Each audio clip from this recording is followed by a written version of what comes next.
Hey everybody, welcome back. So today I want to talk about two different ways, the most common ways to integrate your music streamer into your home theater.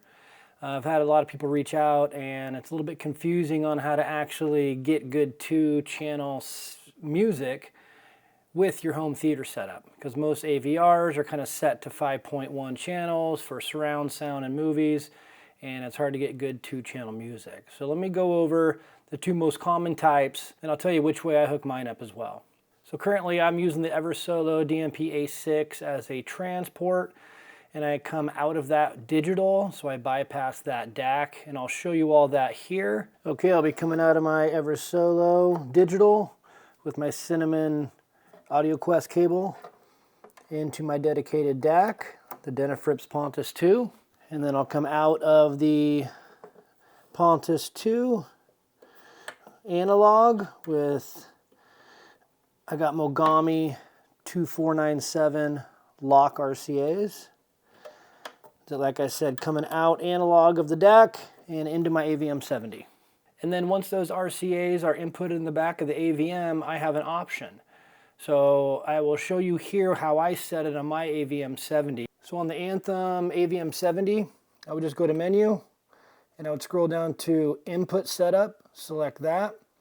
Find out, I've named all these, Roku, OLED, all that. So mine is, my streamer input coming into this is under music. I would select that. And then I would go down to convert to analog. So my audio input, as you see there, is analog coming in. And then convert to analog. So if I switch that and I went to no, that means this is on bypass mode. So I would only have two-channel music with my towers. I would not have any subs. If I go to 192 kilohertz, it's, in a way, I must be utilizing this 9038 Sabre DAC in here a little bit to be able to use the room correction. So I select that and get out of that, switch over here to music, and it does say I'm utilizing ARC up there. So in this way of playing it,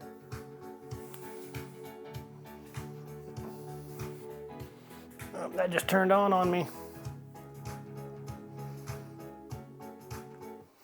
So in this way of playing music, I utilize the amazing R2R ladder DAC, the Denafrips, and also my two towers and my two subs, which is incredible. And then I can obviously switch this to, instead of stereo, to surround, and I can play music on all my speakers. Not every AVR has that ability to bypass and have that adjustment, so you just have to look at your own, okay?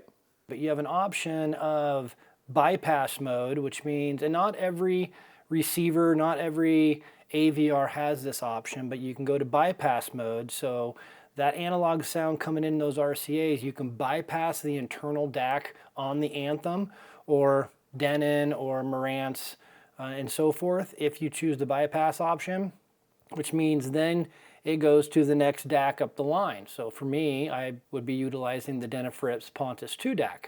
The only problem with that is the DAC that's in the Denafrips Pontus 2 12th anniversary, and I think most of the Denafrips, and probably most of the DACs actually, are only two-channel DACs. So if I bypass the AVR or I bypass the Anthem and click on bypass, I'm only able to utilize two-channel. So I do not get my room correction, my ARC through the Anthem, and I don't get any subs. I can't add my subs. So it's strictly two-channel. So that's one way of doing it. If you want purity, two-channel music, most people, this is how they utilize it at home who don't have home theater, right? You're just utilizing the two channels. You got two towers or two bookshelf, and this is how you would do it. But if you want it to also play good home theater and possibly hear the music throughout all your speakers, you can either utilize the HDMI port, which is on the back, if your streamer has an HDMI port, or you can do what I do. So the same scenario, I come out of the Eversolo digital, go into my dedicated DAC, come out of their analog, which is my RCAs, and into the AVM, and instead of bypass, I actually convert to analog. So it's, in a way, using dual DACs. And I don't know all the ins and outs of how that exactly works, the conversion, or even if it even does that. Because if I'm coming out, or if I'm coming into my Anthem with analog sound, and then I convert it to analog. It's already been converted to analog, so I don't exactly know how that works, but I do know that now I can utilize my subwoofers and I can go to surround sound and I can play it on all channels, and that's utilizing the AVR. It still sounds incredibly better with the dedicated DAC, so it doesn't change it as much as you would think, but I don't know the intricacies. Maybe somebody who's smarter than I am can figure that out and comment below.